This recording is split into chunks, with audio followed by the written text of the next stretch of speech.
1605, Akbar died. The empire he had left for Jahangir is a very vast and very vast empire and very stable. No very such revolt as during his time in the central part, very stable part. If there is instability, there is only in Deccan, and there should be in Bengal side. That would be care of only unstable part is this one. This part is marked with stability, prosperity, money, development. This Mansa, Rajput and all are developed at this time. This region we develop a lot of architectural development. The only turbulence is here where the splinter of group of splinter kingdom of Bahmani. They are fighting with themselves, and sometime the Mughal is fighting with them. They will regain and will again recover their territories. So this will born of the continuous process of the Deccan. Let's proceed with the Jahangir. Jahangir is also known as Salim. Why is Salim? Actually, Akbar has not having the son, so he has gone to Sheikh Salim Chishti and he had prayed for the son. Then he got a son. Then therefore he named his son on the name of Sheikh Salim Chishti, and also his nickname was Sekhu. From Sheikh Salim Chishti, Sekhu and Sheikh Salim Chishti, both the name comes from the Sheikh Salim Chishti. He was known for well administration. He has foot of chain at Agra fort, that is named as Janjir-e-Adal, so that somebody need justice, then he can come and during on that chain. Then he married Merunisha. She was the one Nurjahan, a very important part of his empire. He wrote a biography, Tujhki Aaye Jahangiri, in 1605, means on the very some years when he has got the throne to his own son Khusrau. Revolt of Khusrau has revolted against him. That is beat unfortunate his own son revolting against him. He revolted because he was patronized by Arjun Dev, who was the 5th Sikh Guru, and later Jahangir will give a death sentence to Arjun Dev. This is something which in that year happened, started his kingdom. Moreover, in 1615, Amar Singh had submitted to him. Now who was Amar Singh? Amar Singh is grandson of Rana Uday Singh. He belonged to legend of Rana Uday Singh and Maharana Pratap. Until now, Akbar was very much troubled by Rana Pratap and Rana Uday Singh. Now it's a great victory of Mughal submitting of Mewar. Mewar was submitted to them. They had struggled for Mewar for about 3 decades, but now they were successful after Amar Singh came to the service of Mughal. He was also successful in Ahmednagar and Malik Ambar, the most one who has troubled Mughals in Deccan area. He had retained Balaghato to him, so he was quite successful, as not say very successful. It's just a quite successful. Remain in Deccan area. 1608.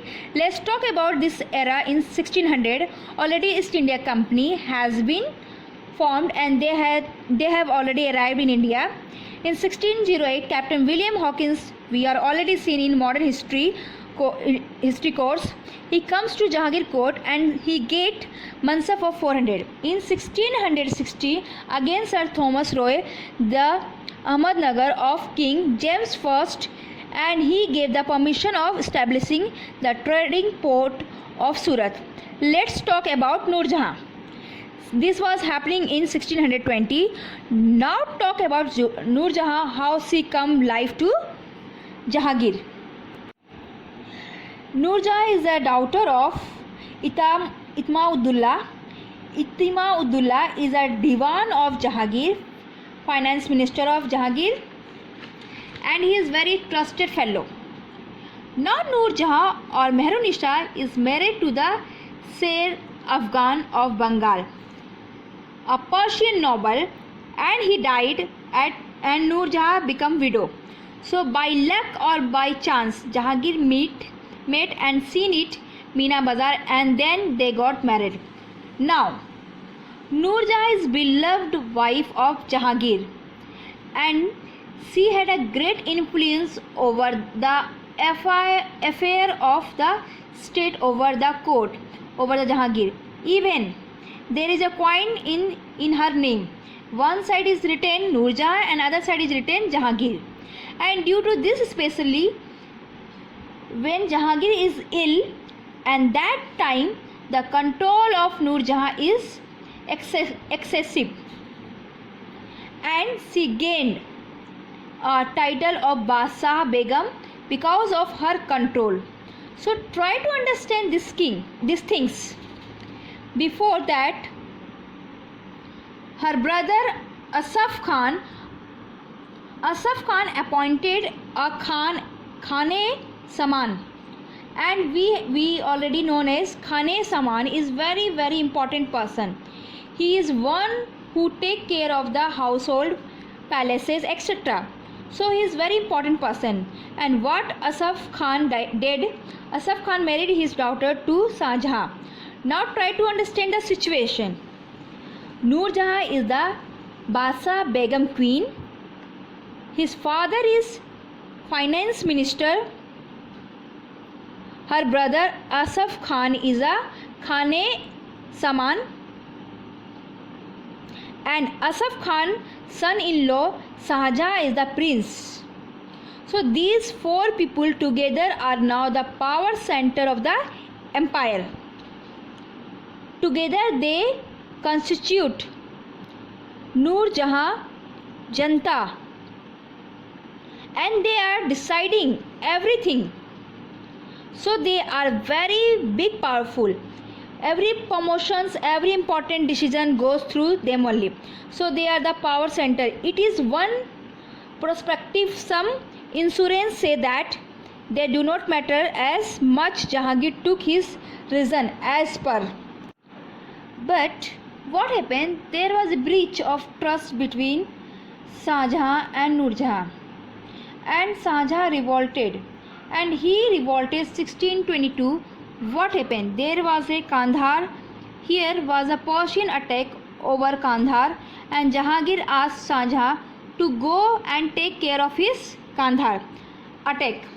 Now Shah Jahan was very much doubtful about this, because he thought that if he will leave Kandahar, the situation of the court might turn against him, and due to this he made some unwanted demand which could not be fulfilled, and he is revolted. Shah Jahan has so much experience working in a Deccan, and whole of the Deccan army supported Shah Jahan. Gujarat and Malwa supported Shah Jahan. Now this became very strong, revolted against Jahangir. Jahangir was very much angry over this. He sent Muhammad Khan, his main general Muhammad Khan, against Shah Jahan, and finally Muhammad Khan defeated Shah Jahan. Shah Jahan was bound to retake Deccan, and he wrote some apologized letter to Jahangir, and Jahangir pardoned them because Jahangir best son he had, and he need him for running his empire. In 1626 this revolt continued for almost 4 years, and the whole empire are focusing on this revolt only, and that is the reason only Mughal lost Kandahar. Persian invaded that, and in 1626 this agreement was made that two sons of Shah Jahan, that is Dara and Aurangzeb, were sent it to the Jahangir court as hostage. So Dara and Aurangzeb's son of Shah Jahan, he is sending his two sons to their grandfather as hostage. In 1626 this problem was solved, but there arose a new problem, that is Muhammad Khan revolt. After capturing Shah Jahan, after finishing all this, Shah Jahan, Muhammad Khan will realized he will not be very much important in this scenario. And he was poisoned by his other friends, nobles. So what he did? He approached Emperor. He approached Jahangir with some Rajput and he captured him. Noor Jahan first seen escape of that scene, but she tried to attack Mahabat Khan, but she lost and she surrendered to Mahabat Khan so that she could be close to Jahangir. Now Noor Jahan create a very important role here. Diplomatically, she alienated Mahabat Khan. She win all the noble from his side and he was left alone. Mahabat Khan was bound to fled.